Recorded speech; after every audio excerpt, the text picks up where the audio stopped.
到底是谁刺杀的宋教仁？终极定论。大家好，我是网虫草虾。因为在1922年的时候华盛顿召集了九国公约，当时是承认北洋政府的。那么后来呢，他们为什么要支持蒋介石去打垮北洋政府，打垮张作霖？这就是由于美国的跨洋战略。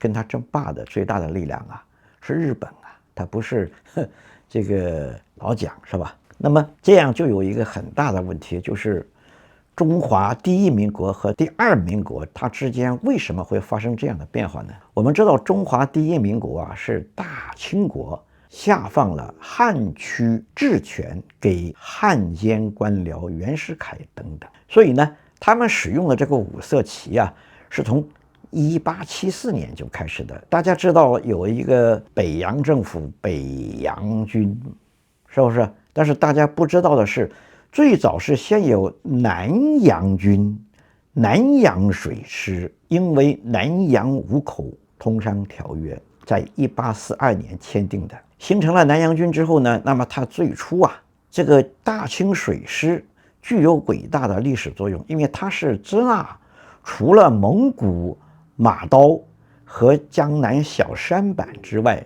第三支力量登上了历史舞台，标志着支那人民走向了南支那海。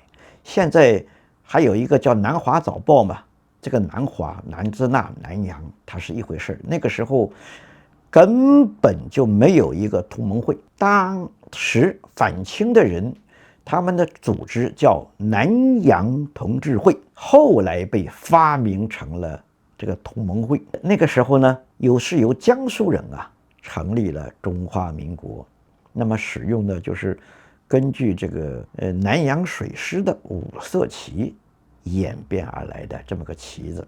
这样子呢，是为了也是表达它的一个正统，因为这样子大家都习惯。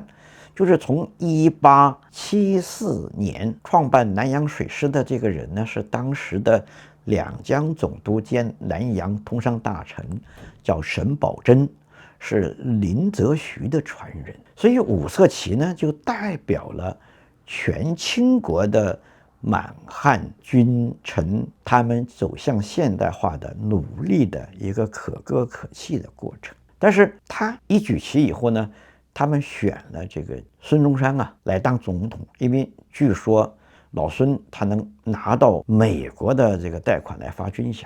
那么老孙是怎么办的呢？他的确是找了很多的这个洋人的银行，像美国的花旗银行日本的正经银行，他都找过。但是美国、英国、法国、日本，他们都觉得老孙这个人不可信，因为他当初是填了一个假出生证，说在夏威夷出生的，被人家知道了以后呢，信用不好。他在日本呢拿到了礼送出京的钱以后没有分给同伙，私吞了。然后呢，他又跑到了越南，冒充法国人，到了巴黎。他在一个铭记那个地方呢，就认识了一个俄罗斯人列宁，他们俩呢，所以一块成了嫖友。后来呢，又成了梅毒病友，结下了很深厚的阶级感情。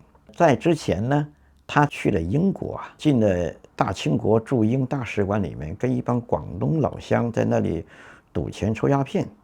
后来当时他在香港的那中西书院的那个老师呢，叫康德黎，就报告说是他被逮捕了。后来英国苏格兰场的警察一搜罗，从这个清国那些这个辅警宿舍里面找到了老孙。这一闹那就不行了吧，是不是？那不能算革命党的丑闻所以呢，他们就写了一个这个孙中山先生伦敦蒙难记。这个中国人都是读了以后都是热泪盈眶、热血沸腾的但是英国是第二个判定了他是个不可信任的人。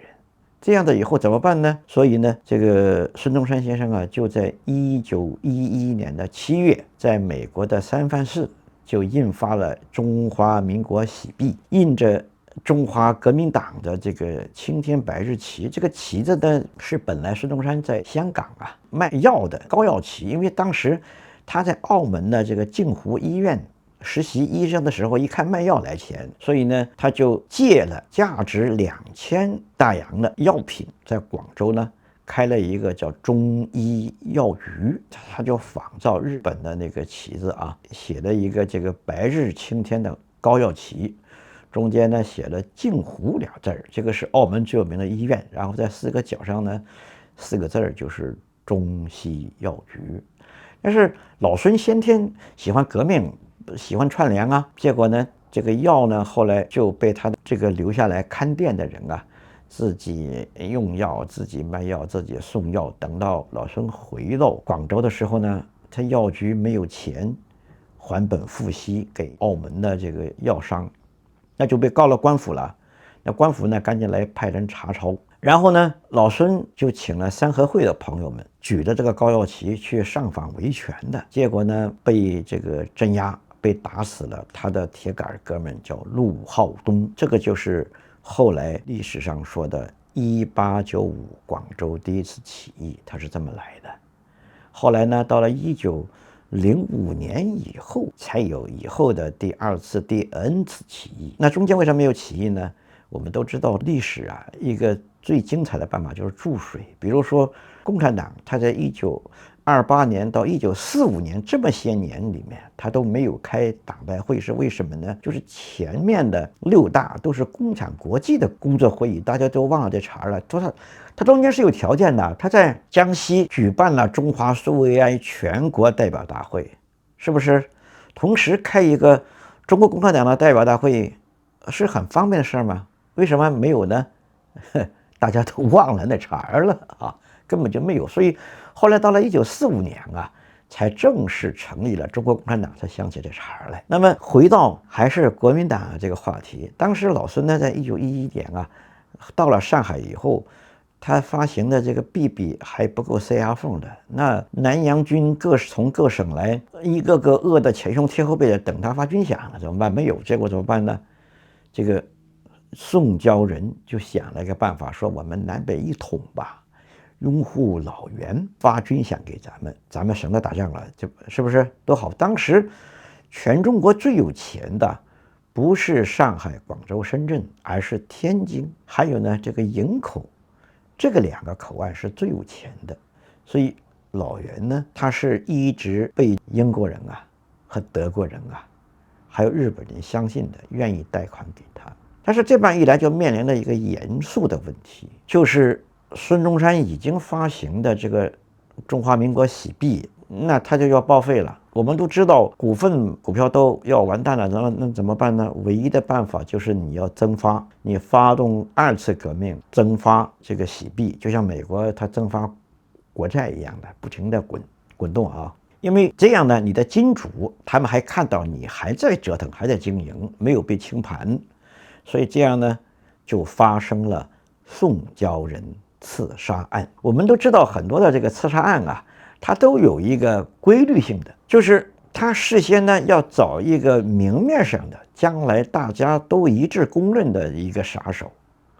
这个杀手呢，很快就会被灭口的，那肯定呢是一个糊涂虫。稀里糊涂被找上去，然后很快呢就被灭口了。所以这样的人呢，智商不高，肯定也是枪法他也不准的，很可能还没有刺杀经历，仅仅是被别人请了，喝了一顿酒，胸脯一拍。比如说主谋的这个谁呢？当时的叫应贵庆，这个人呢是孙中山的卫队司令。他找这个一拍胸脯，请他喝顿酒，说谁欺负我了？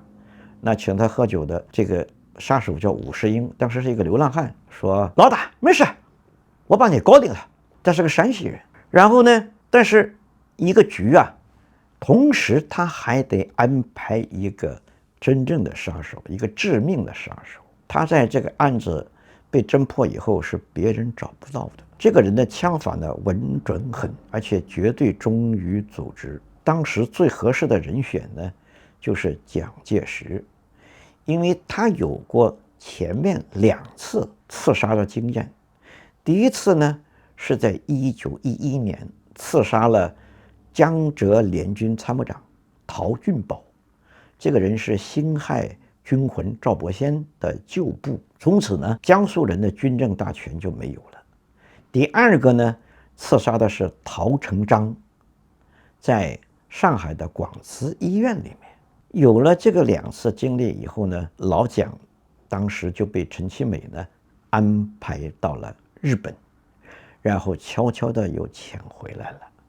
风声过后，这样子呢，浙江的正宗的势力，就是他的上山府叫杭嘉湖，他们是看不起就是宁波人的啊，就是杭州、湖州、嘉兴、绍兴这些是正宗势力。这个宁波人呢，其实跟福建人还是差不多的，当时被两江官僚是看不起的。老蒋那么躲了以后呢，所以他接受的命令就是混在陈其美的送行队伍里面啊。他是认识宋教仁的，瞅准了角度和地方，一出手致命一击。然后呢，他先抢上去抓殷桂庆啊指定的一个公开的杀手吴世英，然后趁着混乱，他又跑回宁波的乡下。只有这样子以后呢，他才能保证致命。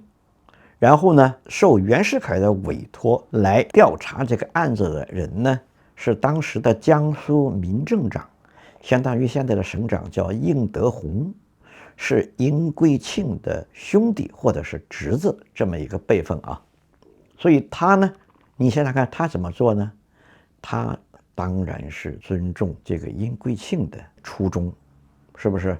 他知道殷桂庆这样的一个宁波的大佬，一个大建筑商，他根本不缺钱的，会为了一点钱去杀人吗？是不是？而且呢，他跟这个袁世凯的这个保镖叫赵秉钧是一个级别的人物啊，他怎么可能为了赵秉钧的一点小钱去帮他干刺杀宋教仁的事儿呢？所以在当时啊，江苏的大佬叫张謇，跟江苏人的另一位师爷叫赵凤昌就商量了，说这个事儿，宋教仁啊是因为主持南北一统，惹得很多人不乐意，才做掉了他。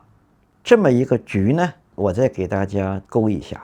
当时呢，是因为宋教仁引起了孙中山的洗币破产，为了增发洗币，要发起2次革命，要除掉宋教仁，并且呢嫁祸给袁世凯。而这个主张呢，应该是陈其美这个人的决定，他最喜欢杀人火并。然后呢，他具体的是让他们宁波人的大佬殷桂庆做。殷桂庆呢有2个帮手，一个是真正的职业杀手蒋中正同志，还有一个呢是他的侄子或兄弟叫应德宏。这样呢，这个局才是完整的。然后到了2次革命发起了以后呢，这个案子一发生以后，很快的这个杀手呢伍世英就被毒死了，是被这个应桂庆的兄弟给他吃馒头，上海话叫吃馒头啊，可能是这个小笼包、生鸡包。然后呢，他还越狱了。你们想想看，杀手被毒死，他还越狱，这个都是在陈英市的上海都督府的地盘里面，能有这么便宜的吗？而且这个殷桂庆啊，就一路嚷嚷，他坐火车到这个北京去找这个袁总统。这个火车上，他就跟大家就一路高谈阔论。侬晓得我吧？我又是刚刚杀他的这个宋教仁啊，对吧？阿拉大佬是啥人啊？是女大总统袁世凯。这个路上，你说谁敢挡得到啊？是不是？一看都知道，争相前来瞻仰这个殷桂庆大英雄。因为当时北方人呢，他对南方人比较痛恨，一听说帮他们袁总统啊杀掉了南方乱党头子宋教仁，都很佩服他。这一路全中国都知道了，这个是袁世凯的保镖赵秉钧总理指使杀掉了宋教仁。然后这个殷桂庆啊，还一路找老袁到总统府去敲他大门，就告诉他：“哎呀，袁大总统啊，我帮侬做事体啊，侬这个钞票要拿得来的噶，是吧？”这个老袁这个人呢，还是比较笨的，他想不到这些江湖帮会的这些事儿啊。因为他从小在官僚家庭混，所以呢，结果他没办法。后来就发生了这个赵秉钧呢，很快的就死掉了。然后呢，殷桂庆啊，也被人家用斧头砍死了。那么后来剩下唯一的一个活口是谁呢？叫洪树祖。这个人是当时的国务总理赵秉钧的秘书，被这个审查来审查去，因为按照法律得逮捕他。但是当时的这个大理院长呢，叫董康，这个人呢是洪树主的常州老乡，而洪树主的这个姐夫呢是谁呢？就是中华民国的设计者，叫赵凤昌。所以他们常州老乡呢，肯定是不可能轻易的是弄死他的，是不是？起码我们得把这个案子审理干净。那么结果怎么办呢？到了1919年的时候，段祺瑞啊就又搞了一次政变，然后呢用他的一个安徽老乡取代了大理院长，就是相当于现在的最高法院长啊，董康。然后呢，火速的给洪树主判了绞刑，这样子呢，宋教仁案啊，就彻底的成了无头案。我们现在能读到的最后一个结论就是蒋介石写的，说那个时候我躲在宁波乡下休养呢，我在闭关呢。那这个时候就是没有人知道他在什么地方，是吧？所以历史很复杂啊，这就是为什么我们再看下面呢。二次革命以后，孙中山立刻逼着大家到了日本，因为当时孙中山他是国民党的党魁，他可以由他自己或者是再派另外一个人去接替宋教仁担任国务总理，然后利用政府力量去调查这个案子，不是很好的事吗？而且当时的这个国民党呢，它还有安徽、江西、广东、湖南，还有4个省的都督的军队，力量还是很强大的。但是孙中山没有这样做，他急于发动二次革命以后呢，是让大家呢赶紧跟北洋决裂，造成南北分裂，带着大家呢逃到了日本，然后立刻召开中华国民党、中华革命党成立大会。他宣布，第一个，我就是要毁党造党，毁掉国民党，它是个伪党。我们真正的就是叫中华革命党，大家得向我宣誓效忠，否则你就是不忠于领袖，不忠于组织，不忠于革命。第二个呢，中华革命党规定了，中华革命党的党旗是青天白日高摇旗，中华民国的国旗是青天白日红底旗，那个五色旗是伪旗。我们必须按照这个宣传口径，包括大元帅旗啊，干嘛都制定，还有把这个原来的这个国民党的党证上面是那个五色旗啊，全部作废了，全部换成青天白日中华革命党的这个党证。那入党不都有党证吗？是不是？所以你从1914年，孙中山为什么就主张废掉五色旗，再用青天白日旗呢？你们就可以知道宋教仁案的真正的原因，就是青天白日旗和五色旗之间不可调和的矛盾。因为五色旗啊，它代表了大清汉奸官僚体制内这些军官、文官、商人、进士、举人、秀才，所有的体制内的力量的人士。而孙中山呢，他是一个体制外的流民，一个卖假药的假博士，而且他的这个身份不明呢，他到底是中国人还是美国人，这个谁也说不清楚。他没有任何的在大清国的记录里面啊，他没有任何的学历，连个秀才也没有考上。他也没有当过一个什么县长啊，哪怕是这个在军队里当过一个把总啊，他任何全大清国查不到这个人的任何履历的这么一个人。比如说我们现在说有一个马来西亚的一个华人说要领导中国革命，然后呢，你说现在中国人民包括中国的党内各些这个同情民主的改良派的力量啊，这些包括假如说这个像是王岐山啊、李克强啊，还有王沪宁这些人，他们会拥护一个马来西亚的华人来当中国总统吗？是不是？所以呢，孙中山一定要以这个青天白日旗为正统。我们知道中国人他最喜欢争这个正统的啊，这个法统的，所以这样子用青天白日旗呢，这样就废掉了五色旗。他们的正统史呢，就从1895年，就是在那个卖假药被没收，然后上访维权开始写革命史。但是从1895年之前呢，一直到鸦片战争这段历史呢，它就被一笔勾销了。大家记着，是1842年南洋五口通商了以后，然后大清国呢，1874年遇到了台湾的牡丹社事件，就是日本人到了台湾去搞事儿，然后呢，大清国决定建立水师，先有了南洋水师，制定了各种旗子，就是大官旗。其中有一种旗子叫大官旗，就是横的5个条纹呢，横脸这个上下叠压的这个五色旗，就叫大官旗。当时呢还有一条是绿色的，它代表汉人，是绿营嘛。但是南洋水师呢，它是最早是在江南制造局搞的一些这个小军舰先成立的军队，而北洋水师呢，到了1880年才买到了英国的军舰，有的。南洋水师呢，在1884年，清国和法国在越南的甲申战争时候全军覆没，被法国的远东舰队司令孤拔元帅打垮的。然后呢，到了1894年甲午战争的时候，这是一个很搞笑的事件，就是甲申越战的原班人马又去打了10年后的甲午韩战的这场战争。而日本人呢，在1884年的时候就在到处学习看清国和法国是怎么打的，然后他们 copy 了一下，还有了一点技术进步的2次元，开发了一点自由技术。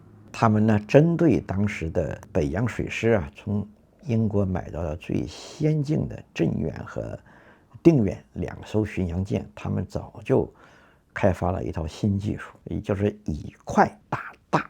我们知道那个拳击手他一定得快，是不是？你体格大可能背的人家一下子就打了。清国人呢还稀里糊涂的原班人马，仅仅是互相换了个个儿调了个位置，就是这南关的那个黑旗军他跑到台湾去这样的所以我们现在讲这个甲午战争的时候，却不知道有一个甲申战争；讲北洋水师的时候，不知道有一个南洋水师；讲北洋军、北洋政府的时候呢，却不知道是先有了南洋军和南洋政府。这是为什么呢？因为中国的历史每一张纸它只许你看正面，不许你看它的背面。所以我希望大家没事的时候呢，可以喝喝茶，把这个历史书背面反过来看一下，你就会找到很多的乐趣，会心一笑。中国的历史，普通人只能看到正面，看不到背面，所以多数中国人还是那么愚昧。感谢收看。